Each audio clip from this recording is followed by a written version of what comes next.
O Botafogo viaja até a Bahia para jogar contra o Vitória no Barradão. O Glorioso chega para o duelo depois de uma boa vitória contra o Vasco por 3-0. Além de Arthur suspenso, o Alvinegro sofre com muitas lesões. Até mesmo por isso, a comissão de David Ancelotti tem aos poucos mexido na intensidade dos treinos.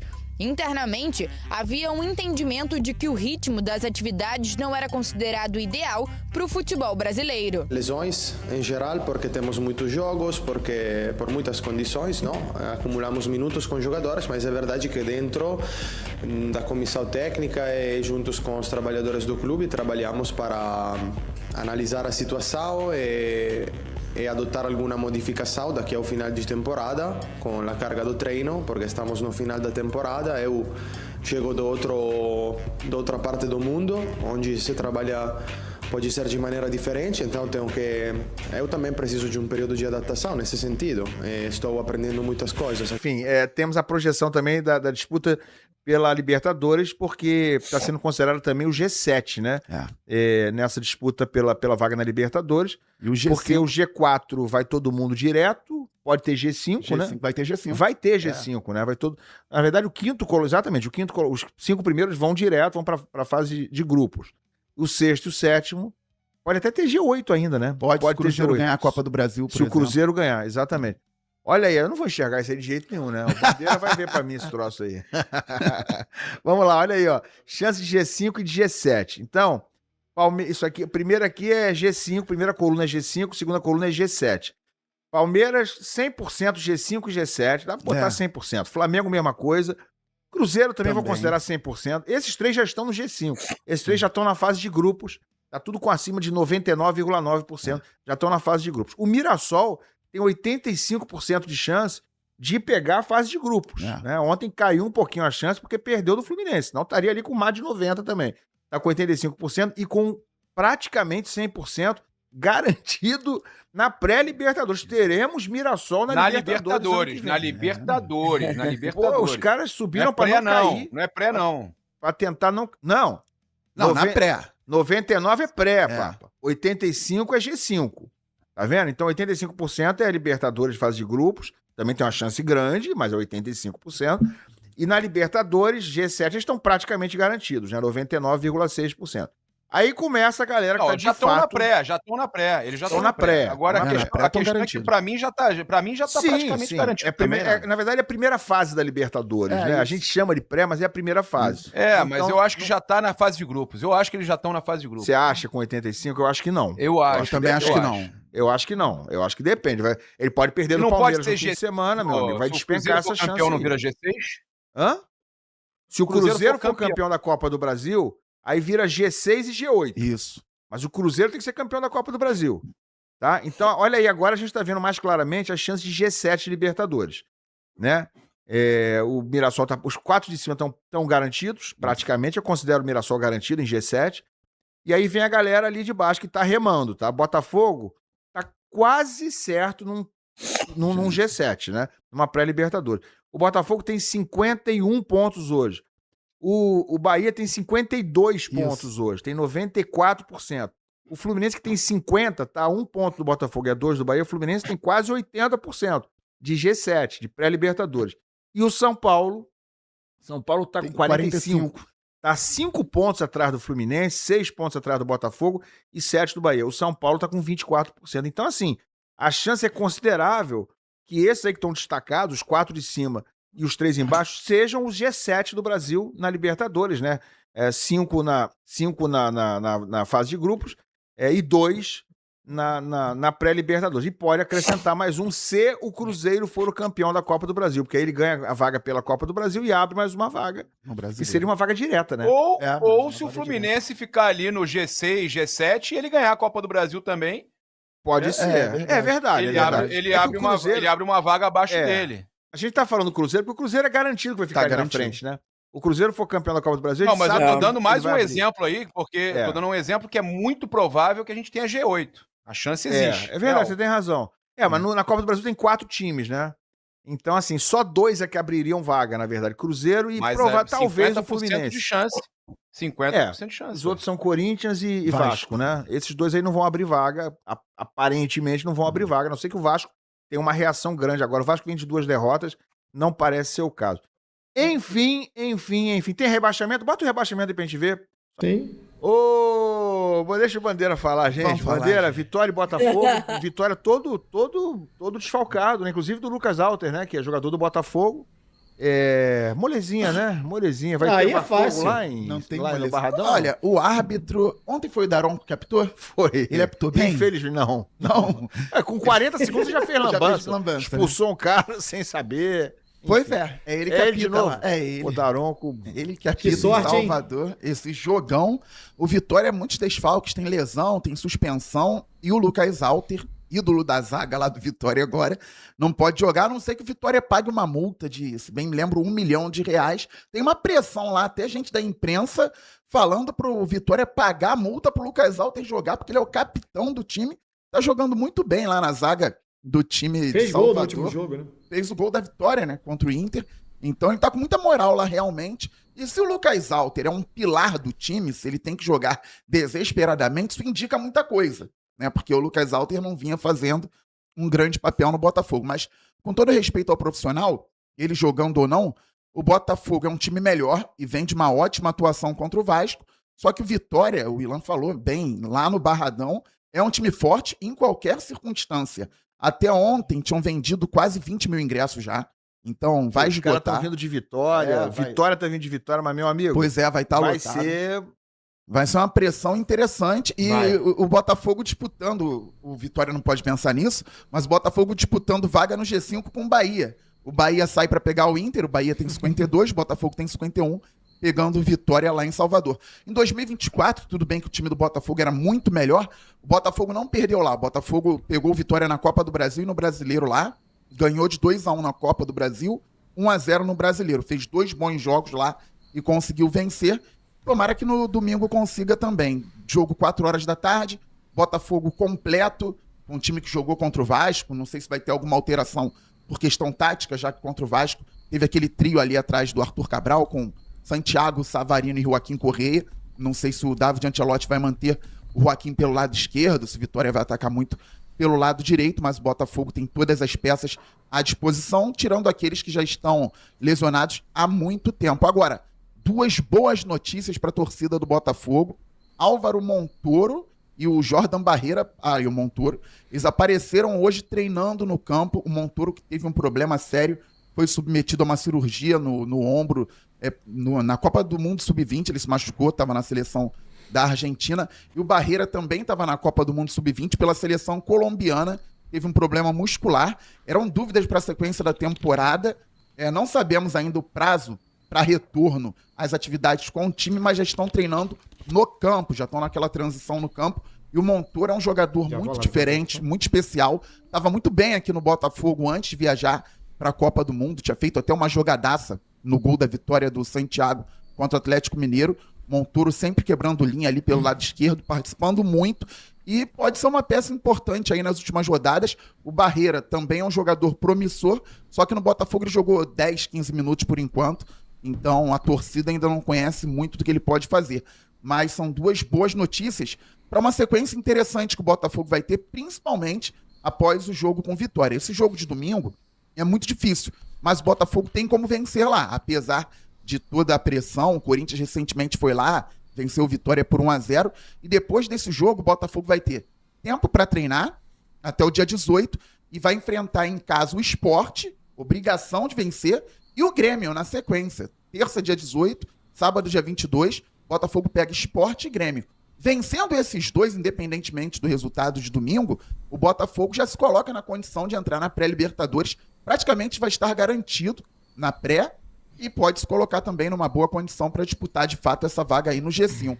Então, se pontuar lá em Salvador, e repito, tem condições de vencer, Botafogo fica numa situação muito boa no Campeonato Brasileiro, visando aí as últimas rodadas. Aí depois tem jogos difíceis contra Cruzeiro, Corinthians fora de casa, e fecha aqui com Fortaleza. O Botafogo, se apresentar o desempenho que apresentou no último jogo contra o Vasco, é favorito mesmo lá em Salvador. Resta saber se o Botafogo vai conseguir colocar em prática todo esse futebol que foi muito bom na quarta-feira. Olha aqui, o Vasco tá na 9ª posição, tá? 42 pontos. Ou seja, se tivermos o G8, é isso, né? Teremos 6 times direto na fase de grupos e 2 na pré-Libertadores. O Vasco precisaria hoje só subir uma posição, passar o São Paulo, que é o 8º colocado. Cara, a chance da gente ter 4 times cariocas na Libertadores ano que vem é bastante considerável. Pelo menos 4 times, se você incluir a pré-Libertadores e a Libertadores. E talvez até 3 na fase de grupos, né? Se o Fluminense e o Botafogo conseguirem chegar um pouquinho assim, eu não sei se o Vasco ainda consegue. Acho que fase de grupos pro Vasco tá difícil. Não, né, não, Garone? Tá difícil. Porque... Não tem como não. O Vasco tem que tentar entrar nesse bolo aí do G7 e G8 ainda, né? E mesmo assim grupos, já é uma briga ingrata. A linha de corte da fase de grupo, se for G6, tá? Fase de grupo. Linha de corte hoje é 51 pontos, onde está o Botafogo. O Vasco tem 42, tá 9 do Botafogo. Não dá. 6 rodadas não tira.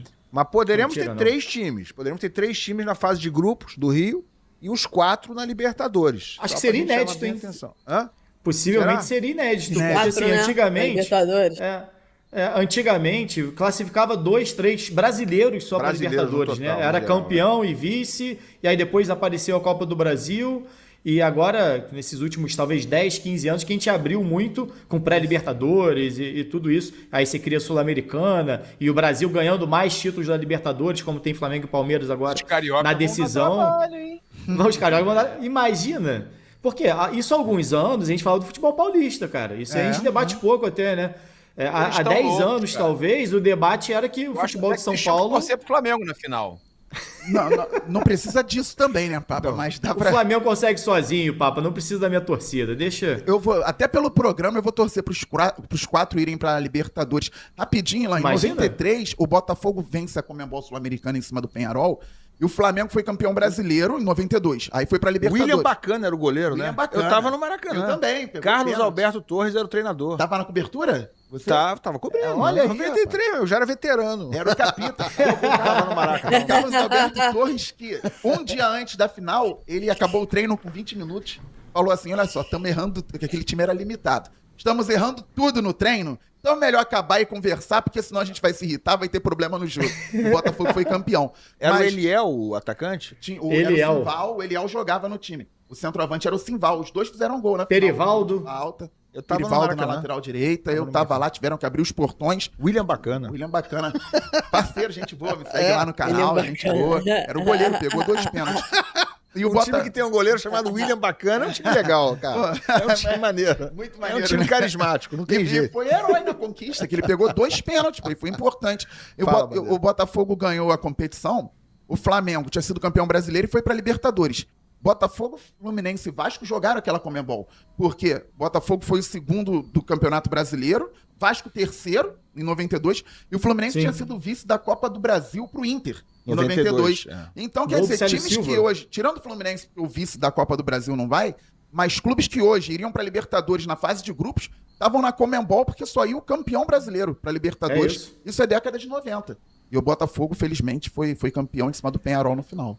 Ontem o Botafogo venceu o Vasco e o Correia teve uma partida de muito destaque. Não marcou gol, não deu assistência, mas foi um jogador que se destacou muito pela sua movimentação em campo. E o segredo ontem da vitória do Botafogo em cima do Vasco esteve na aproximação dos 3 meias. E uma mudança feita pelo David Ancelotti, que vinha jogando com pontas, ele preferiu jogar com 3 meias de mais qualidade, maior aproximação e deu muito certo. Ele colocou o Correia, o Savarino e o Santi Rodrigues, esses 3 jogadores o tempo todo se aproximando. Esses 3 jogadores sempre próximos e se associando em campo. Isso fez total diferença no jogo, principalmente quando eles recebiam essa bola atrás dos volantes do Vasco. Nessa linha entre os volantes e os zagueiros do Vasco ali, o Botafogo fez o seu jogo. O Botafogo teve a vantagem tática muito clara e eu vou te mostrar no vídeo de hoje o jogo detalhado do Correia e também essa vantagem do Botafogo. Vem comigo. Assim foi o jogo do Correia contra o Vasco. Ele que teve uma ótima atuação. Um dos principais motivos para o Correia conseguir se destacar é a qualidade técnica que ele tem, o fato dele ser um jogador que não se afoba quando está pressionado, como nesse lance aqui, e esse lance mostra muito o desencaixe de pressão do Vasco. O Vasco sobe para pressionar, o Cuesta fica com 2 jogadores para pressionar, o Danilo e o Alex Telles, ele vai no Danilo, deixa o Telles livre e já consegue sair jogando. O tempo todo você teve esses jogadores do Botafogo se aproximando. O Correia, o Savarino, o Santi Rodrigues, até mesmo o próprio Danilo. E o Correia faz algo que diferencia ele de vários jogadores e que muitas vezes quebrou esse tempo de pressão do Vasco também, que era ele conseguir jogar de primeira. Olha só. O fato dele jogar de primeira desencaixa a marcação. Ele e o Danilo jogando de primeira naquele lance. A qualidade técnica do Correia, a visão de jogo dele para pifar essa bola também nas costas da última linha do Vasco, a movimentação do Arthur Cabral. É um jogador que joga de forma elegante. Teve essa possibilidade de fazer o cabeceio, mas aí o Léo Jardim fez uma defesa muito boa. Mas o jogo ontem do Botafogo passou pelos pés do Correia. Mais uma vez a esperteza dele para ganhar, recuperar essa segunda bola e manter o Botafogo no campo de ataque. Recebeu essa bola por dentro. Trabalhando com o Santi Rodrigues, ele vai conseguir temporizar a jogada, esperar o momento certo para soltar ela no Alex Telles. E de novo, na teoria, o Santi Rodrigues era o ponta direita, o Savarino era o meia centralizado e o Correia era o meia pela esquerda. Mas esses três jogadores se procuravam muito e se movimentavam muito pelo campo. O Santi Rodrigues sai lá da direita, vem jogar por dentro, o Savarino sai dessa posição central, vem jogar na ponta. O tempo todo eles se procurando dentro de campo, estando próximos. E aí tem uma tendência muito forte do jogo fluir, porque são três jogadores de muita qualidade. E agora, exemplificando aquilo que eu falei pra vocês. Esse foi o segredo do jogo. O Vasco ia pressionar no seu 4-4-2, no seu 4-2-4, muitas vezes, né? Os pontas subiam mais e faziam parte dessa linha com o Verratti, com o Felipe Coutinho, o Raia e o Andrés Gomes. E aí subia o Barros e subia o Tietê. Para encaixar, o Barros tentava encaixar no Danilo, o Tietê tentava encaixar no Marlon Freitas. Só que os zagueiros do Botafogo estavam conseguindo quebrar essa pressão do Vasco, encontrar esse passe no entrelinhas do Vasco, nessas janelas que não eram tão fáceis, mas eles conseguiram encontrar esse passe. E aí, atrás dos volantes do Vasco, já deixando 6 jogadores para trás, os 4 de meio, mais os 2 no ataque, o Botafogo achava esse passe para os seus jogadores correrem de frente. E aí quem estava próximo? Correia, Savarino e Santi Rodrigues. Eles recebiam essa bola, já são os volantes do Vasco, e olha só como é que o Vasco está desorganizado. E aí, um desenho claro do Botafogo correndo para frente, o Vasco correndo para trás. E o Botafogo fez muito isso durante a partida. O Vasco, em momento algum, conseguiu encaixar essa marcação. Eu acho até que o Vasco poderia ter tentado uma marcação mais individual. É arriscada, mas poderia ter encaixado de uma forma melhor. Principalmente quando subia a pressão. E o Correia se movimentando o campo todo, conseguindo trabalhar a bola. Correia é um típico jogador que não tem velocidade, mas ele dá velocidade ao jogo com isso, com toque de primeira, com a visão diferenciada. Olha só como é que ele joga de primeira essa bola no Alex Telles. É um jogador alto, então ele já tem uma passada realmente mais larga em relação aos demais. E de novo os três se procurando. Correia, Savarino e o Santi Rodrigues. Novamente, bola do Santi, agora para o Correia e olha onde já está o Savarino lá por dentro. E a marcação do Vasco, novamente, bagunçada. O time tentando se recompor defensivamente. Mas essa bola entrando muito fácil pelo meio também. De novo, os meios do Botafogo se aproximando. Correia, Santi Rodrigues e Savarino. E aí você tem o Santi, que era o ponta na direita, ele vem jogar por dentro. Se aproxima desses dois jogadores. Libera o corredor lá pro Vitinho. Desencaixa a marcação do Vasco.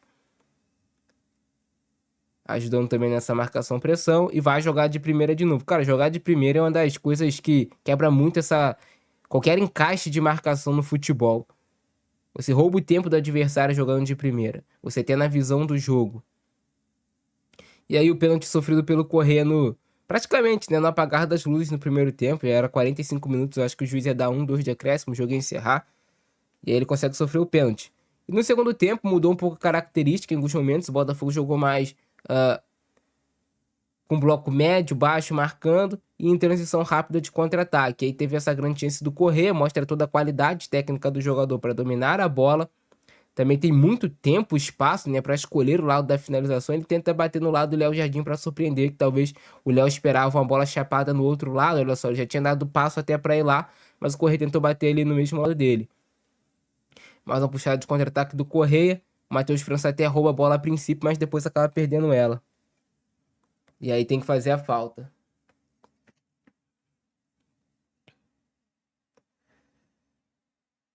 Esse foi um dos grandes segredos do jogo, né? Os meias do Botafogo se aproximando. Botafogo, de novo, ó, aquele exemplo. Como o Botafogo conseguia, né? Aqui no caso, se eu não me engano, foi o David Ricardo ou o Alex Telles. Ele vai, ó, a marcação do Vasco, 4-2-4 do Vasco. E no entre linhas do Vasco vai entrar o passe para quem? Para um dos meias do Botafogo, no caso, o Correia. Entra o passe pro Correia. E já desbloqueia essa pressão do Vasco, já deixa 6 jogadores do Vasco para trás. O Vasco executou muito mal a marcação-pressão. Eu acreditava que o Diniz, em algum momento do jogo, principalmente quando foi para o intervalo, encaixaria essa marcação do Vasco, encaixaria essa pressão do Vasco para ser efetiva, mas ele não conseguiu fazer isso em momento algum do jogo. Ele foi do primeiro ao último minuto marcando nesse 4-4-2, que mudava para um 4-2-4, quando o Vasco queria ser mais incisivo na pressão, e o tempo todo o Botafogo conseguindo encontrar essa bola nas costas dos volantes do Vasco, com esse passe mais vertical, ou com os zagueiros, ou até mesmo com o goleiro Léo Link, com o Alexander Barbosa, com os laterais também participando. Então o Botafogo mereceu ganhar o jogo, a parte tática fez muita diferença, mas a parte anímica fez muita diferença também. O Botafogo estava vencendo os duelos, às vezes você não está equilibrando na tática, você não está equilibrando na técnica, você tem que vencer duelos, você tem que brigar, disputar, e o Vasco não conseguiu. Calma, não vai embora ainda. Aqui em cima tem um vídeo especialmente escolhido para você, e aqui embaixo tem o último vídeo que a gente postou. Corre lá e assiste, é maneiro. E aqui você vai se inscrever no canal, clica aqui, se inscreve no canal, dá essa moral pra gente. Tamo junto.